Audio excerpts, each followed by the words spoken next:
Bentley Navigator va vous permettre d'ouvrir n'importe quel fichier de données, qui soit pour vos projets ou que ce soit pour gérer votre référentiel. Donc ces données peuvent être de type CAO standard, d'autres formats CAO, de type SIG, des images raster, voire des PDF.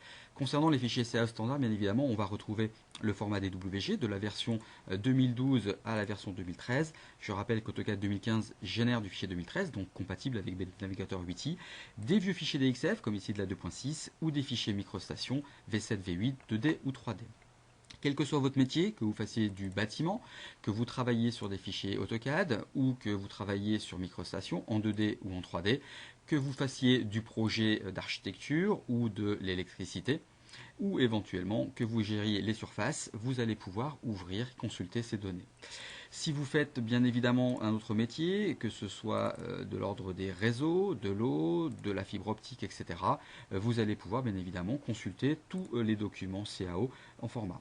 Bien évidemment, les réseaux s'appuient sur de la topo, que ce soit des fichiers topo 2D, que ce soit ces fichiers topo 3D, en DGN ou en DWG, vous allez bien évidemment pouvoir les ouvrir et vous appuyer dessus pour votre référentiel ou vos projets.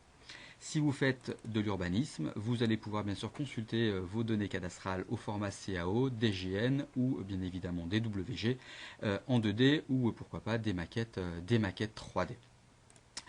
Quelques services particuliers peuvent bien des fois utiliser la CAO, comme par exemple les gens qui se servent de théâtre, puisque lorsque l'on fait du théâtre, eh bien, on peut être amené effectivement à faire de l'implantation scénique et à s'appuyer sur des fonds de plan pour générer. Donc ici, on est dans Bentley Navigator, mais on ouvre un fichier DWG de théâtre. Alors, d'autres formats de fichiers sont ouvrables, bien évidemment.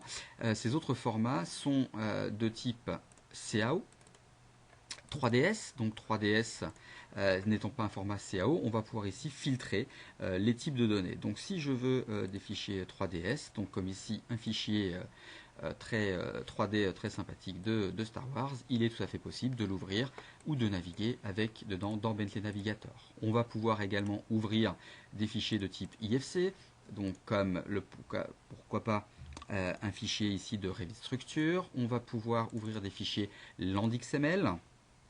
Donc les fichiers LandXML sont des fichiers de modélisation de terrain en 3D. On va pouvoir ouvrir des fichiers Obj, comme ici une Austin Mini, qui peut être intéressant lorsque l'on veut éventuellement habiller une maquette 3D dans un projet d'urbanisme. Donc voilà, mon Austin Mini. Ouvrir d'autres formats de fichiers, comme pourquoi pas des fichiers Rhino, donc que ce soit des Rhino pour du mobilier urbain, pour les designers, ou Rhino pour Rhino Terrain, qui est un module du logiciel Rhino.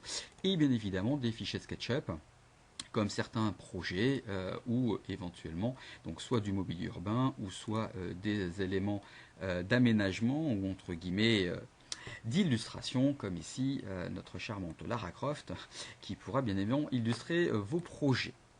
Si ce n'est pas de la CAO que vous voulez gérer ou si vous voulez mixer d'autres données, vous pouvez bien évidemment gérer des fichiers SIG. De grands formats, les fichiers de type ArcView.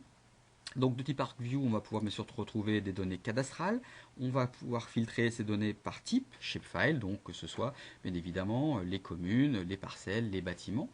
On va pouvoir également donner des types d'espaces verts, donc comme les aires de jeu, les ponctuels de jeu, des données de type urbaine, comme les arceaux, la position des arceaux de vélos dans votre ville, ou éventuellement gérer des équipements, la position et les équipements. Donc on aura l'occasion de voir ces fichiers au cours de la présentation en action et notamment la requête sur les métadonnées. Dans les fichiers SIG, on a également MapInfo. Dans MapInfo, ce n'est pas des fichiers shapefile, mais ce sont des fichiers de type soit tab, donc comme ici la table du département de France, soit éventuellement des fichiers de type MUFMID, comme ici un ensemble de parcelles. Donc Bentley Navigator peut gérer ces formats-là, y compris bien évidemment des images. Donc si on s'appuie sur la topo, bien souvent on va s'appuyer pourquoi pas sur des fichiers de type géoréférencé et notamment donc des formats des orthophotos au format ECW ou éventuellement TIFF ou GeoTIFF. On va également pouvoir ouvrir des fichiers de type réseau, donc imaginons un vieux fichier de réseau, ou des fichiers de type urbain, un extrait cadastral que l'on aurait au formatif. Si on fait du bâtiment, on peut également avoir, le cas échéant, de vieux fichiers bâtiments donc qui ont été scannés et que l'on aimerait ouvrir, consulter et pourquoi pas annoter pour pouvoir rajouter des informations. Avec Bentley Navigator, on pourra enfin consulter également des éléments de type PDF, que ce soit, pourquoi pas, des bâtiments, comme une école, la gestion des surfaces, ou éventuellement un théâtre, une implantation scénique, et j'ai envie de pouvoir l'ouvrir et éventuellement l'analyser et la noter. Ou également de type urbanisme, comme le plan d'une région, ou éventuellement le plan d'une ville, et qui a été réalisé éventuellement avec Illustrator ou autre document. Voilà, donc Bentley Navigator permet d'ouvrir un ensemble de formats, quel que soit votre métier, ça peut être intéressant, et nous allons voir dans quelques instants l'ouverture et la consultation, voire l'agrégation de ces données en action.